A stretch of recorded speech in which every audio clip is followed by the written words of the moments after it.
This morning on The Blend, we're joined by Brian Tort, who is doing business as Liberty Tax and Loans. Brian, good to see you. Great to see you again. It is the holiday season, the season of giving, and so I'm wondering if you have any advice for people who are giving, especially when Santa Claus meets Uncle Sam. Well, that's the best thing. So the first one is, who doesn't like something electric? And so if you're thinking about it, now's the time to buy your electric car. But make sure you get it before the end of the year so you can take advantage of the tax advantage of about $7,500 for yourself on that purchase. So it's going to help you on your taxes. The other things you kind of think about is we have those kids at home. We have the college students that are out there. So now's the time to buy that expensive laptop and all the tools they need to, because you can put on your taxes for the American Opportunity Tax Credits. And so there's other things.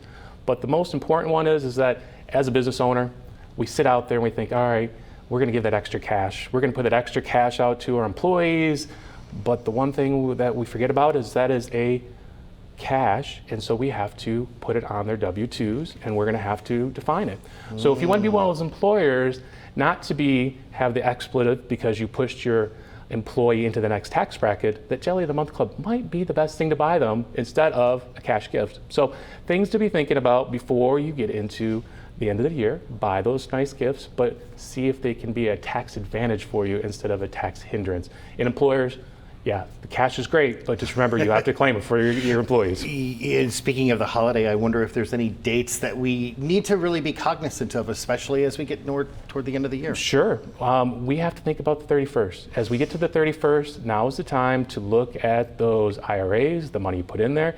Do I need to put some more money in there? Should I take some money out? Did I take enough money out? And that's the time to actually come into one of our locations and sit down and just bring your documents. We can actually tell you if you should be putting more money into your 401k or take more money out, or what that is for your IRAs and so forth. So now's the time. You have only 2.5 weeks, and after that, we're in the new year.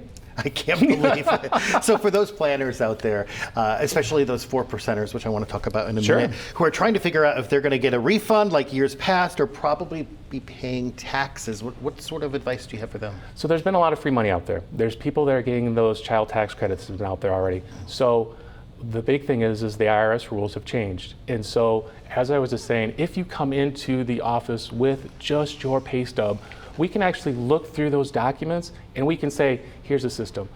You've got this XYZ money from the government and it's going to affect you this way, and we have to make those changes. And 4%, save, save, save. 4% of the population does. Liberty Tax and Loans. Brian, thank you so much. Thank you very much. Appreciate it.